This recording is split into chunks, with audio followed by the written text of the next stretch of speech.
በወጣትነታችን ለምን ጊዜ ያመለጣን አይነት ስሜት ይሰማል። አንዳንድ ጊዜ እንዲሰምታችሁ አቅም ሌሎች ህይወታቸውን እየመሩ እኛ ግን ቆሞ እንደማየት እንደማናኗር። በዛሬ ቪዲዮ ለምን እንደዚህ አይነት ስሜት ሊሰማ እንደሚችል፣ እንዴት ሊመጣብን እንደሚችል እና እንዴት ልንቀርፈው እንደምንችል ከራሴ ልምድ፣ ሳይኮሎጂስት አይደለሁም ወይ ለማንቃቃት አይደለም፣ ከራሴ ልምድ እኔ እዚህ ስሜት ውስጥ ስለነበርኩኝ ከራሴ ልምድ አካፍላችኋለሁ ማለት ነው። ኦላ ዴናችሁ አለኝ በዌሊንግ መግለጽ እንደሞከርኩት እንግዲህ ዛሬ በወጣትነት እድሜያችን ለምን እንደዚህ አይነት ስሜቶች እንደሚሰሙን ለምን ጊዜ እንዳመለጠን አይነት ስሜት እንደሚሰማን ገና ልጅ ነን። ብዙ ነገሮችን ማድረግ እየቻልን መቻል እንዴት ነው ማውጣት ማቀብ ለምን እንዳቃተን ለማየት እንሞክራለን። አብራችን ቆዩ እና ደግሞ ኪፕ ሰብስክራይብ እያደረጋችሁ ውስጥ እና ላይክ ማድርጉ፣ ሼርን፣ ኮሜንት እንዲህ ደግሞ ሀሳባችሁን ጻፉልኝ አነባዋለሁ። ኦኬ ዛሬ እንግዲህ we felt lost at the young age የሚለው ነው የምንወያየው።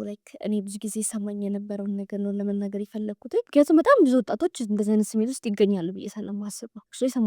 የሰሟቸውን ታሪኮች ስላሉ ነው። እኔም ከራሴ ልምድ ከሰሟቸውም ላካፍላችሁ ሞክራለሁኝ። የመጀመሪያው እንግዲህ ምንጀምረው እንግዲህ ከምክንያቶቹ ነው። የተወሰኑ ምክንያቶችን አስቀምጫለሁ። ምክንያቶቹ ለምን ሊሆን ይችላል የሚለውን ነገር የምናገር። የመጀመሪያው ምክንያት እንግዲህ በዚህ እድሜያችሁ በተለይ በ18 እስከ 24 ባለው ውስጥ እኔ ማነኝ የሚል ጥያቄ ይፈጠርብናል። ሁላችን እኔ ማነኝ የሚለው ጥያቄ ተፈጥሮብን ነው ከዛ በኋላ ለሱ መልስ ስንፈልግ ወደ ዲፕሬሽን ውስጥ የምንገባው። እኔ ማነኝ የሚለውን ነገር እንግዲህ ይሄ ጥያቄ ተለመደ ነው እና በጣም ነው ማየነ ጥያቄ ነው እና አንድ ኤሪክ ኤሪክሰን የተባለ ሳይኮሎጂስት ስለዚህ ምን ይላል?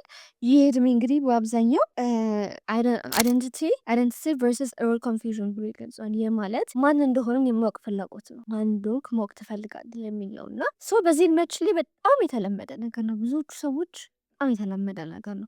ለምሳሌ አንድ ሰው አንድ ቀን ተነስተ ቢዝነስ በጣም ታዋቂ ቢዝነስ ሰው መሆን እንፈልጋለን። በሌላኛው ቀን ሯጭ መሆን ልንፈልግ እንችላለን። ሌላኛው ቀን ላይ ደግሞ ታዋቂ መሆን ልንፈልግ እንችላለን። ይሄ ነገር በጣም ኖርማል ነገር ነው፣ የሚደግፍም ነው አንዳንድ ጊዜ። ምክንያቱም ቁጭ ብሎ ጊዜን ከመጠበቅ ወይ ደግሞ ህይወት እንደመራችን ከመሄድ ይልቅ እንደዛ ነገር ማድረግ ጥሩ ነገር በለሰሰ የመጀመሪያው ከፍ ሊሆንልን የሚችለው ወደዚህ አይነት ዲፕሬሽን ውስጥ ልንገባ ወይ ደግሞ ይሄኛው ለምን የጠፋን አይነት ስሜት የሚሰማን አንደኛ ምክንያት ይሄ ነው፣ ማን እንደሆነ የማወቅ ፍላጎት። ሁለተኛው ምክንያት ደግሞ ከሰዎች ጋር ራሳችንን እናነጻጽራለን። ይህ የሚያመጣው ነገር ብዬ የማስበው አንድ ነገር ብዬ የማስበው ሶሻል ሚዲያ ነው። በጣም ኦቬስ ነገር ነው። ኦቬስሊ እንደዚህ አይነት ነገሮች ብዙ ጊዜ አይሮ ነው ድሮ ላይ ይኖሩ አይኖሩ አላውቅም፣ ግን አሁን ላይ በጣም የተስፋፋው እንደዚህ አይነት ትውልድ ሊፈጠር የቻለበት ምክንያት ብዬ የማስበው አንደኛው ሶሻል ሚዲያ ላይ የምናያቸው ሰዎች ከነሱ ጋር ራሳችንን እናነጻጽራለን። የተለያየ ጉልበት፣ የተለያየ ኤነርጂ፣ የተለያየ ማንነት እያለን ግን እስቲ ከነሱ ጋር እናነጻጽራለን። ይህ በጣም ሊወገዝ የሚገባ ነገር ነው። ለምሳሌ እኔ ድሮ ላይ ከጥቂት ጊዜ በፊት ላይ በቃ ጠዋት ተነስቼ ቲክቶክ ከፍታለሁ፣ ኢንስታ ከፍታለሁ። ከዛ በኋላ ቀን የሚመሰረተው ጠዋት ላይ ባየሁት ነገር ነው። ጠዋት ላይ ባየኋቸው ሰዎች፣ ጠዋት ላይ በመጡልኝ በሰማኋቸው ሰዎች መሰረት ነው መሰረት የምችለው። ይህን ነገር በጣም ትልቅ ምክንያት ነው ብዬ አስባለሁ። ከሰዎችን ራሳችንን ማነጻጸር። እዛ ጋር ደግሞ ያለው ሰው የሚያሳያችሁ ማየት እንድታዩ የሚፈለገው ነው እንጂ ተቸግሮ ወይ ደግሞ በጣም ጉስቁል ያለው ቀን ሊያሳያችሁ አይችልም። በስ ሶሻል ሚዲያ ይህ ናኖች ተቀብላችሁ ራሳችንን የምንጸጸምበት መቆም አለበት ብዬ አስባለሁ። ሶስተኛው ደግሞ ፋሚሊ ፕሬዠር ነው። ስፔሻሊ ደግሞ ከተመረቀን በኋላ አሁን ምን ልትሰራ ነው፣ እንዴት ልትሆን ነው፣ ብዙ ፕሬዠሮች አሉ። በተለይ ከዘመድ አዝማድ የምንሰማቸው በጣም ብዙ ሰዎች ፕሬዠር ሊያሳድሩብን ይችላሉ።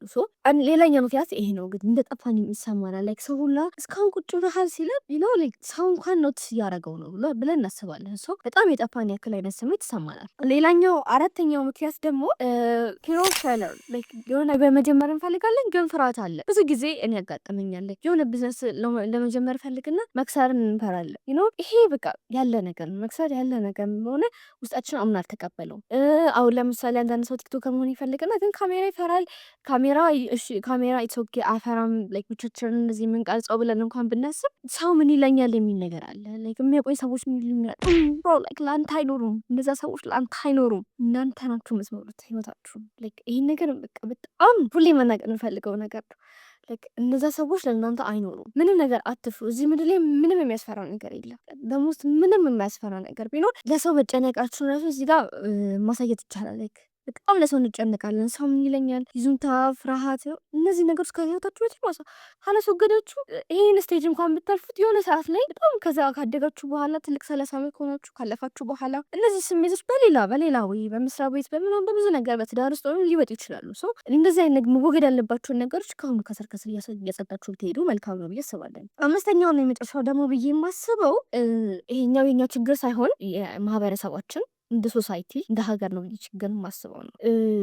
አቅጣጫ አልተሰጠንም ማለት ትምህርታችን ላይ ስንማር የነበረው ትምህርት ነው። ከወጣን በኋላ ያለውን ህይወት ወጥተን ነው የምንኖረው የምንማረው። አቅጣጫ አልተሰጠንም። ይሄኛው በተለይ የተመረቃችሁ ተማሪዎች ግራጁዌት ካደረጋችሁ በኋላ አሁን ምንድን ነው የምሰራው ገና ከተመረቃችሁ በኋላ ማለት ነው።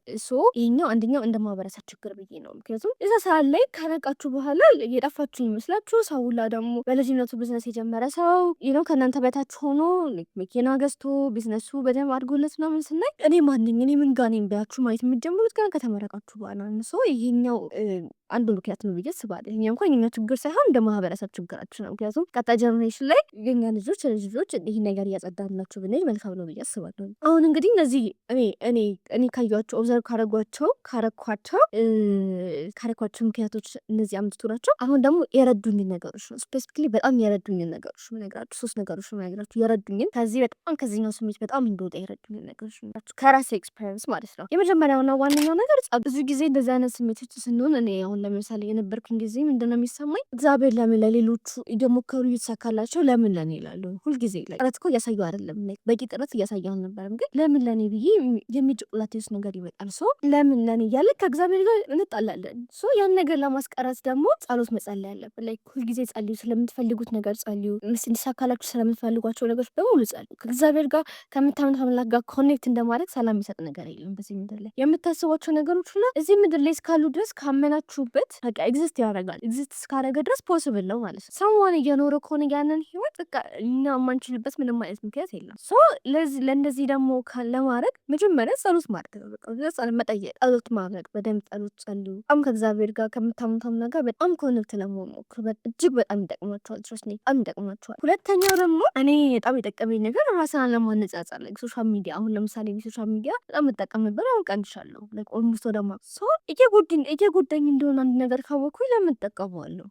ኤቭሪዴይ ቀኔ ኢሞሽን የሚወሰነው ጠዋት ላይ ባየሁት ነገር ከሆነ ለምን እጠቀመዋለሁ? እነዚህ ነገሮችን ማቆም ራሳችሁ እኔ ደግሞ በጣም የምወደው ንግግር ምንድነው ውድድሬ ከሌላ ሰው ጋር ሳይሆን ከትላንቱ እኔ ጋር ነው የሚለው። በጣም ነው ደስ የሚለኝ። በጣም ነው የምወደው። ራሳችሁን ለመቀየር ሞክሩ እንጂ ከሰው ጋር ራሳችሁን ኮምፔር በጣም ምንም ማድረግ የለባችሁም ብዬ አስባለሁ። ምክንያቱም ሁላችን የምንወዳደርበት ሜዳ የተለያየ ነው። ሁላችን የምንሮጠው ለራሳችን። ሰው ቀደምን አልቀደመን የሚባል ነገር የለም። ወደፊት ለብቻችን ነው መቃብር ውስጥ የምንገባው። ብቻችን ከተወዳደርናቸው ጋር ተለይቶ እንግዲህ አላቅም ካለ የለም። ከራሳችሁ ጋር እስከምትሞቱ ድረስ ብቻችሁን እስከምትቀሩ ድረስ ራሳችሁ መነጻጸር አቁሙ። ለራሳችሁ ብቻ መስራት ጀምሩ። ሶሻል ሚዲያ በጣም ኢምፓክት እያደረጋችሁ ከሆነ አቁሙ ወይ ቀንሱ። ኢምፓክት እያሳየ ነው። በቃ ራሳችንን በጣም እያሳየበት ነገር ያለ ነገር ነው። ይታወቀናል እያሳየ እንዳለ እነዚህን አድርጉ። ሶስተኛውና የመጨረሻው ደግሞ ወሳኙ ነገር ከጸሎት ጋር አንድ ላይ ሆኖ በትንሽ ነገርም ቢሆን ጀምሩ፣ ሞክሩ። መሞከር አለብን። እኔ በጣም የሚገርመኝ ነገር ብዙ ጊዜ የምናማርረው ሳንሞክር ነው። ምንም ነገር ሳንጀምር፣ ምንም ነገር ሳናደርግ። እግዚአብሔርም ከኛ የሆነ ነገር ይፈልጋል፣ የሆነ ኤፈርት ይፈልጋል። የሆነ ነገር አሁን ለምሳሌ የሆነ ቢዝነስ መጀመር ከፈለግሽ ትንሽ ነገር ከሆነ ቦታ አንጥተሽ ዋጋ ጨመረሽ በመሸጥ ጀምሪ። ዩቲዩበር መሆን ከፈለጋችሁ በቃ ጀስት እንደዚህ ካሜራችሁ ቁጭ አድርጋችሁ የሆነ ነገር አብሮ ፖስት አድርጉ። ይሄ የእናንተ አለም ነው። ብቻችሁን እስካላችሁ ድረስ የሆነ ነገር ማድረግ ጀምሩ። የሆነ ነገር ላሊበላ በአንድ ቀን አልተገነባም፣ ግን ስቲል አሁን ላይ በጣም የሚጎበኝ ነገር ነው። ለኢትዮጵያ ገንዘብ ያመጣል፣ ቱሪዝም ብዙ ነገር ያመጣል። በአንድ ቀን እስካልተገነባ ስሩ ፕሮሰስ ነው እያንዳንዱ ነገር እየተገነባ የመጣው ስሩ ፕሮሰስ ነው እየተሰራ ይመጣ። ያን እየተሰራ የመጣውን ነገር ደግሞ እኛም በራሳችን ላይ መስራት እንችላለን። የሆነ ነገር መሆን ከፈለግ ሯጭ መሆን ከፈለግ ጠዋት ተነሳና ወክ በማድረግ ጀምር። ከትንሽ ነገር ከትንሽ ኢፈርት በየቀኑ አንድ ስቴፕ በየቀኑ 1% ለጎላ። እነዚህ ነገሮች እኔም በጣም ረድተውኛል ብዬ አስባለሁ።